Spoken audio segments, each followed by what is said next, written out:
एक बेकसूर राजकुमारी जो अपने पिता के लालच और षड्यंत्र का शिकार बनी, वह एक ऐसी विषकन्या बन गई जिसकी खूबसूरती के पीछे छुपा था जानलेवा जहर। क्या राजा सत्यवीर उसकी चालाकी को समझ पाएगा या उसका राज्य एक दुष्ट राजा रक्तानंद की साजिश का शिकार हो जाएगा? ये जानने के लिए पूरी वीडियो देखें। बहुत समय पहले किसी राज्य में सत्यवीर नाम का एक राजा था जो बहुत ही दयालु और ईमानदार था। वह हमेशा अपनी प्रजा की भलाई के कार्य करता, इसलिए प्रजा उससे बहुत खुश रहती थी। राजा बाढ़ और अकाल के समय खजाने का मुंह खोल देता था। ऐसे समय में वह प्रजा का लगान माफ कर देता और अपनी ओर से प्रजाजनों को अनाज, कपड़ा और अन्य आवश्यक वस्तुएं देकर उनकी सहायता करता था। ईश्वर की कृपा और राजा के अच्छे प्रयासों के कारण राज्य में लंबे समय से कोई बड़ी विपत्ति नहीं आई थी, इसलिए राज्य की प्रजा दिन दूनी रात चौगुनी प्रगति कर रही थी। राजा में एक गुण और भी था, वह बुद्धिमान, ज्ञानी और साधु महापुरुषों का बड़ा सम्मान करने वाला था। वह उनकी सुख सुविधाओं का पूरा ध्यान रखता था। उसके राज्य में एक बहुत बड़ा जंगल भी था। इस जंगल में अनेक ऋषि मुनियों के आश्रम थे और ये सभी ऋषि मुनि राज्य के सच्चे हितैषी थे। ये लोग राज परिवार के साथ साथ प्रजाजनों के होनहार बच्चों को भी अपने आश्रम में रखकर शिक्षा देते थे और शेष समय में तप करते थे। सभी ऋषि मुनि राजा से बहुत प्रसन्न रहते और ईश्वर से प्रार्थना करते थे कि राजा सत्यवीर और उसका राज्य सभी दैवी प्रकोपों से बचा रहे और खूब फले फूले।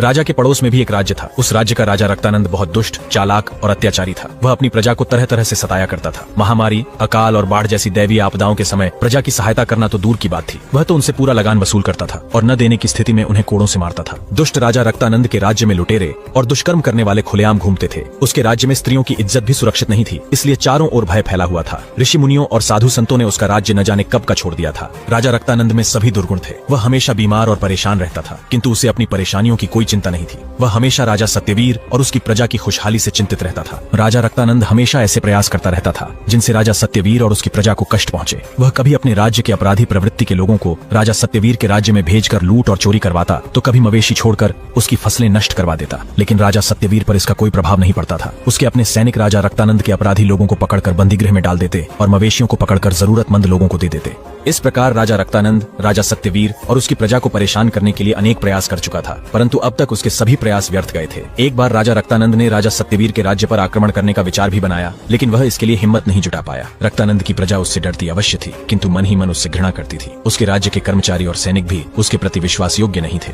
इसी कारण रक्तानंद ने राजा सत्यवीर पर आक्रमण करने का विचार अपने मन से हमेशा के लिए निकाल दिया, लेकिन राजा सत्यवीर के राज्य को हड़पने का विचार वह कभी नहीं निकाल सका। इसके लिए वह बस एक शुभ अवसर की प्रतीक्षा कर रहा था। उधर राजा सत्यवीर बहुत बूढ़ा हो चुका था। उससे राजकाज ठीक से नहीं संभलता था। उसका एक बेटा था जिसका नाम था चंद्रकेतु, जो अपने पिता की ही तरह नेक, परोपकारी और धर्मप्रिय था। राजकुमार की आयु 20 वर्ष की हो चुकी थी। उसने राज्य के ज्ञानी और ध्यानी ऋषि मुनियों से सभी प्रकार की विद्याएं सीख ली थी और वह अब राज्य के कार्य कुशलता पूर्वक करने योग्य बन गया था। एक बार राजा सत्यवीर गंभीर रूप से बीमार पड़ गया। उसकी बीमारी बहुत बढ़ गई और उसके बचने की कोई आशा नहीं रही। राज्य भर के हकीमों और वैद्यों ने उसका इलाज किया, किंतु सफलता नहीं मिली और अंततः एक दिन उसकी मृत्यु हो गई।